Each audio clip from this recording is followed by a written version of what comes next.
This is my research and language project titled East Asian Language and Culture, written by myself, Samantha Carmona. Language influences culture in general. The Sapir-Whorf hypothesis, developed by Edward Sapir and Benjamin Lee Whorf, suggests our thoughts are formed by our native language and affects our worldview. Here is the in-text citation. In the TED Talks video titled How Language Shapes the Way We Think, Lyra Boroditsky uses the example of the Cook Thayer people, which is an Aboriginal community in Australia that uses cardinal directions. For example, let's picture this. I'm on a field and I want to tell someone from the Aboriginal tribe to turn this way after walking past the tree. I would say turn west after the tree. More commonly than not in Western culture, someone would say turn left after the tree.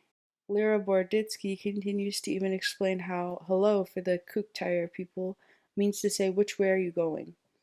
Therefore, she's making a point that the way they understand the world and the way they see the world is through cardinal directions, whereas someone in the westernized culture, cardinal directions may not be as important. She then continues to support how language affects our worldview by explaining how languages have grammatical genders. For example, German speakers use feminine genders for the word bridge and describe it with more feminine adjectives like beautiful and elegant. Spanish speakers, who also use grammatical genders, use masculine genders for the word bridge and describe it with adjectives like sturdy and long. Here is the in-text citation. This pretty much goes to prove that even though this is on a smaller scale of how we see the world, we still see the world in the lens of our language and how we understand. Japanese language is unique to Japanese culture, and in contrast, American culture uses English, but English is not unique to American culture, whereas Japanese language is more unique to Japanese culture. So the first point is the Yamato people use Chinese language for Japanese. So what this means is that they use Chinese writing to portray Japanese sounding words in order to keep the Japanese language.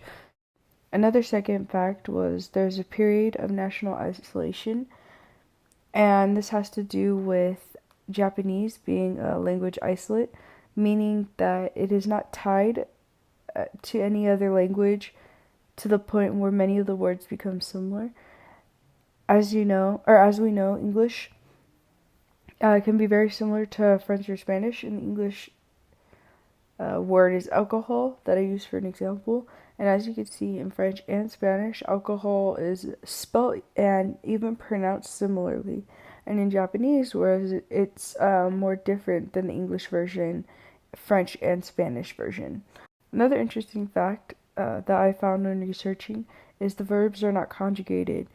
So what this means is it can be easier to learn because you don't have to learn all the conjugations, but where it's easier to learn in verbs, it's also a lot harder to learn in the writing, especially because there's 4 different writing languages.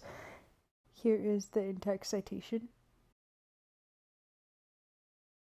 And my first idiom is the translation, you get what you deserve. And this means you get what you put in. So you pretty much you put in good karma, you receive good karma. You put in bad karma, you receive bad karma. And this is also similar to our saying, which is you reap what you sow. The second saying means to lose means to win, and this means to just step away from unnecessary childish matters that don't concern your attention. And it means that walking away and sometimes being the bigger person doesn't always mean that you're right. And this reminds me of when I posted in my discussion question earlier, I used the example of how Japanese uses more indirect form of communication. So maybe a neighbor hinting that the music is too loud at night, they might say to the neighbor, "Wow, you guys must have had fun last night. I heard you all night." And so the neighbor, if from the Japanese culture, they might understand this means, oh, maybe I should turn down my music, it's a little loud. But whereas in English culture, we might not understand that sentence until they specifically say, can you please turn down the volume? My third idiom, written below, means when you join another village, follow the rules. And this pretty much stems from, again, the idea of being disciplined and well-mannered in Japanese culture. I know that in traditional martial arts, which is also heavily influenced by Japanese culture, discipline was an extremely important thing to all the people attending there. This was my East Asian language and culture video. Thank you for listening.